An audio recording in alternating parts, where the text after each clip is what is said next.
بسم الله والحمد لله والصلاة والسلام على رسول الله. اللهم صل وسلم وبارك عليك يا سيدي يا رسول الله. محبي ومتابعي وأصدقائي والكباتن في كل مكان، تحية لكم من القلب وحفظكم الله جميعا. ما ننساش ندعي لأهالينا في فلسطين، أهالينا المستضعفين في فلسطين. اللهم نصرك العزيز المبين، اللهم آمين يا رب العالمين. ألا إن نصر الله قريب. هنتكلم بسرعة عن حاجة حصلت امبارح، ما حصلتش في تاريخ كرة القدم، سواء يعني فرق جماعية أو فردية في العالم في التاريخ. ما حصلتش إلا مع نادي الأهلي امبارح 20/4. وطبعا 20/4 مولد الرسول، ذكرى مولد الرسول. اللهم صل وسلم وبارك عليك يا سيدي يا حبيبي يا رسول الله. و20/4 هيظل تاريخ في ذاكرة الأهلوية، مش هينسوه نهائي. ليه؟ لأن الأهلي دايما بيصنع المستحيل. ازاي اعمل الحاج؟ اقول لك لا، ده الاهلي نفسه هو المستحيل. عمل ايه امبارح في 20/4؟ كان بيشارك في 4 بطولات افريقيه منوعه، كؤوس وابطال افريقيا. 4 بطولات في فرق جماعيه: قدم، يد، سله، طايره، وفي وقت واحد، وفي يوم واحد، وفي ليله واحده. والحمد لله النتائج كلها زي الفل. هنقول بقى ايه مع بعض النتائج اللي حصلت امبارح في ال4 اللي ما حصلتش في التاريخ. بيشارك ب4 فرق يا جماعه، وفي ناس هنا مأنتخه والنهارده ما عرفوش حتى يفوزوا، يجيبوا 1-0 على دريمز بارك الغاني، ولا دريمز بتاع المراجيح. ما هم اتشبعوا بقى بال3 نقط بتوع كاس الانديه من الاهلي. عندهم تشبع بطولات، محتاجين دكتور نفسي بقى للعيبه لا ما ينفعش، وشد حيلكم عشان انتوا رايحين لغانا. دايما بحود انا على الزناطير، ما اعرفش ليه. المهم هقول لحضراتكم اللي عملنا ايه امبارح. النتائج بالنسبه ل4 فرق. القدم طبعا كلنا عارفين ان احنا تعادلنا على ارض مازيمبي الزراعيه، على ملعب مازيمبي الزراعي.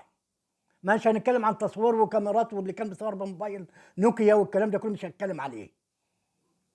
وعدت الحمد لله، كانت اقصى طموحنا يعني او طموحنا ان احنا ايه، ما نتغلبش وتبقى نتيجه ايجابيه او سلبيه. الحمد لله، حلو قوي. هيقول لنا يوم الجمعه يبقى القدم تعادل 0-0 مع مازيمبي في مباراه الذهاب في بطوله افريقيا. نخش على ايه بقى؟ على كره اليد. كره اليد وفوز على فريق سكسيدا الجزائري بنتيجه 30-19. والبطوله دي بطوله كاس الكؤوس الافريقيه، دي بطوله اليد. نروح على الطايره سريعا، نطير ونروح على الطايره اللي هي بقى احمد صلاح وعبد الله عبد السلام والواد حسين اسامه وغيره وغيره وعصران. يا سلام على الواد عصران ده في الكره الطايره يا جماعه. عصران بيفكرنا بعصران بتاع فيلم بتاع صلاح قبيل الله يرحمه. عصران ده لعيب كرة طايرة، عنده سيرف سم ملوش حل، ربنا يحميهم كلهم. كرة الطايرة عملت ايه امبارح؟ هزموا فريق اسبوار الكونغولي من الكونغو فرق بنتيجة 3 أشواط نظيفة، 3-0، ويتأهل لربع نهائي بطولة افريقيا في الكرة الطايرة. خلاص، نروح بقى على آخر حاجة، كرة السلة وكتيبة أوجستي العبقري، الراجل ابو بدله الانيق اللي حاجه زي الفل، حاجه تفرح. معاه كتيبه بقى بقياده ايهاب امين والجندي وعيسى بتاع السله عندنا.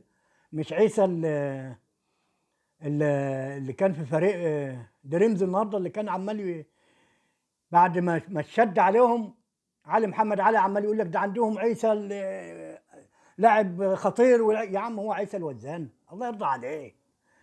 خطير ايه ده؟ ما فيش هو من لعيب نسمع عنه ولا نعرف الفرقه نفسها ما نسمعش عنها.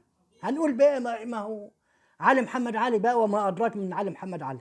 دايما انا بشط كده على الزمالك، على الزمالك. او الزناطير البوابين. انا بخاطب يعني اللي لسانه طويل، اللي بيدخل يقل ادبه هياخد على دماغه دماغ اللي خلفوه. تمام. السله عملت ايه بعد بقياده اوجستي وكتيبه اوجستي؟ فازوا على فريق اهلي بني غازي الليبي طبعا، بنتيجه ايه يا عم احمد؟ 98 86 في بطوله افريقيا للانديه. تمام.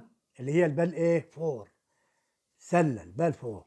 كده يبقى الاهلي هو فعلا الاهلي يسمى بالمستحيل، يصنع المستحيل لانه هو المستحيل. ما فيش حاجه قدامنا ان شاء الله.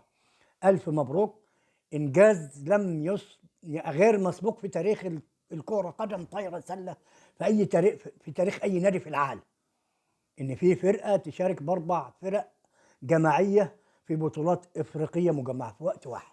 ما حصلتش.